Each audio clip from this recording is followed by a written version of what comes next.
Caitlin Clark has made the team. Shocker, I know.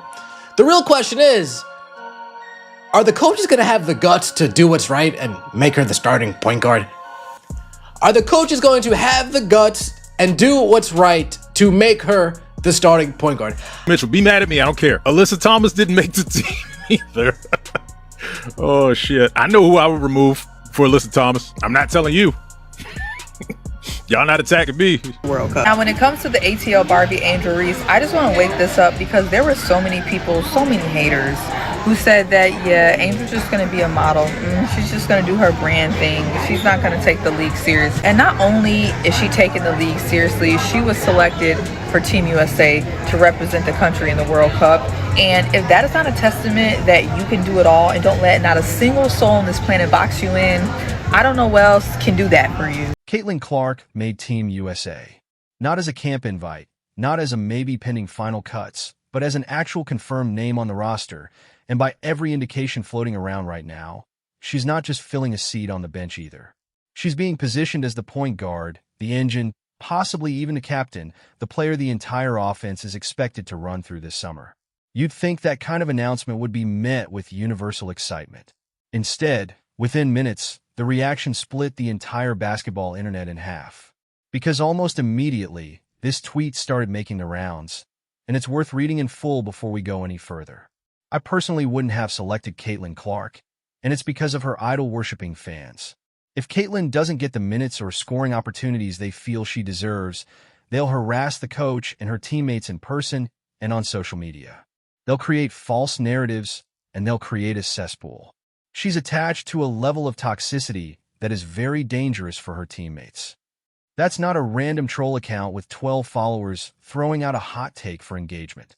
That's the actual sentiment floating around right now, out loud in public, from people who apparently watch this league closely enough to have opinions about roster construction. And the wildest part isn't even that someone thinks this. It's that so many people agreed with it fast enough for it to become one of the most shared reactions the moment Clark's name showed up on that roster. I don't know if these stats is true or not, and honestly, I ain't watched enough of the W this year to really get into the Caitlin Clark banter, but I will say this. There are a lot of great hoopers in the league, and Caitlin Clark is indeed a great hooper. I seen somebody in the comments say, y'all just hate her because she white. That's false. I personally dislike Caitlin because she reminds me of all the white women that I don't like. The women that be like, they'll run up to somebody and damn near smack you to try to get their way, and then point your direction and point the cops right to you and be like, he pushed me. No, ma'am, I was standing here first. That's the part that's genuinely hard to wrap your head around. This isn't a case of a controversial pick where the numbers don't back it up, where you could squint and maybe understand the hesitation. Clark led the league in assists. She's one of the biggest draws the sport has ever produced, arguably the biggest. She's proven repeatedly over 2 seasons now that she can take over a game and make everyone around her better in the process. And yet the reaction to her making Team USA looks less like excitement for a stacked roster and more like people are mourning something they lost. With the World Cup roster being announced this morning, what does it mean to you to be on that roster for the first time? Yeah, obviously really exciting. Anytime you wear USA across your chest, it's a tremendous honor, and to be surrounded by so many great players, some of which have already won Olympic gold medals, some have been on the World Cup team before, and obviously I get to share it with AB too, so it's pretty cool and pretty fun, and I'm excited about it. Obviously, I got a ways to go to get there. August is a really, really busy month. It's a big month for us. It's a challenging month. We play a lot of really good teams, so take it one day at a time, but just a big honor, and I'm really excited. So let's actually ask the question nobody wants to answer honestly out loud. Are WNBA fans, and in some cases certain corners of the media, genuinely upset that the best available point guard in the country made the national team? Because that's what this boils down to when you strip away all the noise around it. It's not really about toxicity, not at its core, even though that's the framing being used.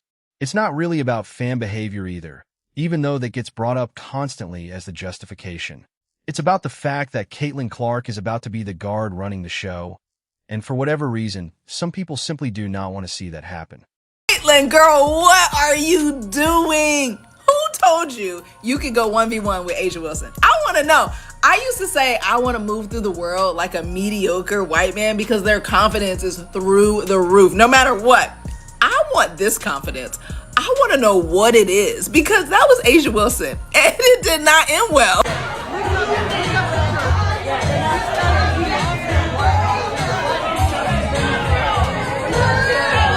And then she said, Think about what Team USA actually looks like without her for a second, because that comparison is where this entire conversation should start.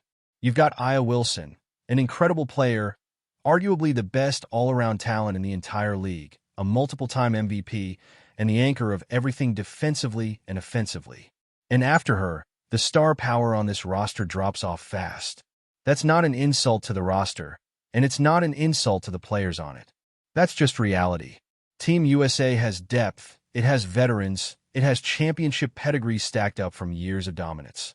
But it does not have a second true needle mover, a second player who can single-handedly sell out an arena on name recognition alone before a single possession is played. Clark is that player. Full stop. She's the one name on this roster right now that gets casual fans, non-basketball fans, entire families who've never watched a full WNBA possession in their life to actually turn on the television and pay attention.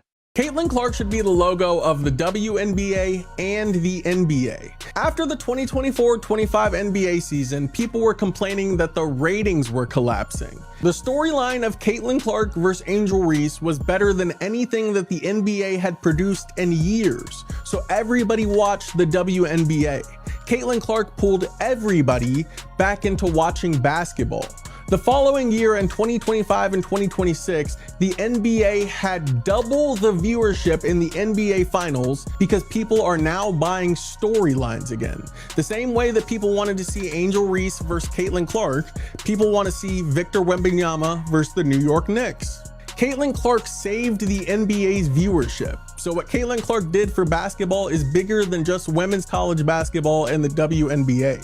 Caitlin Clark should be the logo of the NBA because nobody would be watching the NBA at all if it weren't for Caitlin Clark. And that's not a talking point pulled out of thin air. That's a fact you can measure directly in ticket sales and attendance figures. Every arena Clark has played in over the last 2 seasons has seen attendance numbers spike, sometimes doubling or tripling what those same arenas were pulling in before she arrived on tour. Now imagine that same effect attached to a major international tournament, to the Olympics, to a stage with even more eyeballs than a regular season road trip.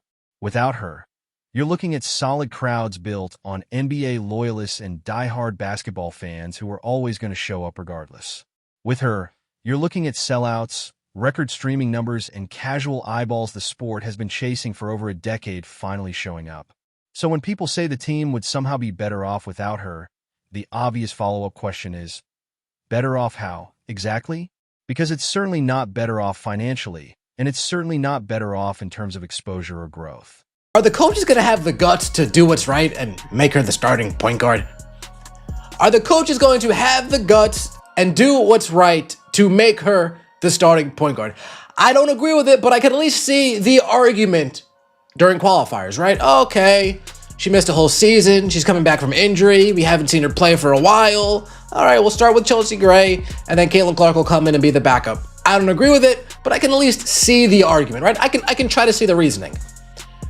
But going into the actual World Cup itself, in the middle of the WNBA season, while Caitlin Clark is absolutely destroying the league, while Caitlin Clark is clearly the best point guard in the league, and with no Olivia Miles for them to agenda themselves into putting as the starting point guard over her, there's absolutely no way that Caitlin Clark doesn't start, right? Here's where it gets interesting, though, because this isn't really a basketball argument at its core, no matter how it's framed on air. Nobody serious is out here actually breaking down Clark's assist numbers, her shooting efficiency, and her impact on winning and concluding the team is somehow worse with her in it. That argument doesn't really exist in good faith once you look at the tape. What you're actually hearing, dressed up in different languages depending on who's saying it and which platform they're saying it on, is discomfort with what Clark represents. She's still relatively new on the international stage. She's someone who's going to walk into this environment and almost immediately become the most talked about player on the entire roster, ahead of former MVPs, ahead of multiple-time champions, ahead of players who've been carrying USA basketball on their backs for the better part of a decade. That's a hard pill for some people to swallow, even when it happens to be the correct basketball decision.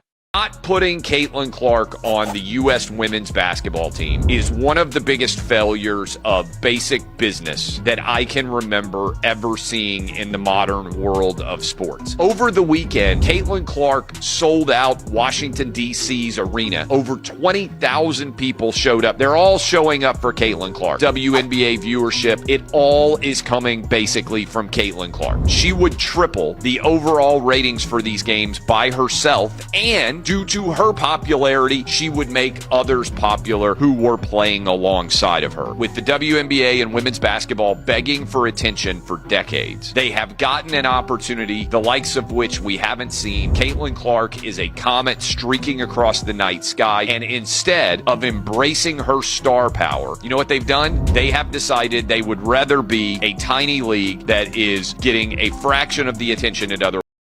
And this is where the story actually has some real weight behind it, because this isn't Clark's first time dealing with this exact conversation.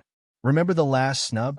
Remember when she was left off the roster entirely during her rookie season, despite outplaying half the guards who ultimately made the cut, and the explanation at the time was some combination of experience, chemistry, and not wanting to disrupt an already established group of veterans? Fair enough, maybe in that specific moment, if you wanted to give it the benefit of the doubt. But that decision aged about as poorly as a decision possibly can age. Ratings for that tournament were fine, respectable even, but nowhere close to what they could have been with the sport's biggest attraction on the floor, and the what-if conversation followed that entire team around for the whole competition. Quietly, in the background of every broadcast. So this time is different, and it's different in a way that actually matters for her career narrative. This time, Clark gets the chance she didn't get before. She gets to walk into a USA jersey with something to prove, not as a bonus piece added for marketing reasons, not as a name they included to sell a few extra jerseys, but as the actual floor general the coaching staff is building the offense around from day one. That's a redemption story if there ever was one in modern sports, and it's exactly the kind of narrative that should be exciting for basketball fans, regardless of who your personal favorite player is.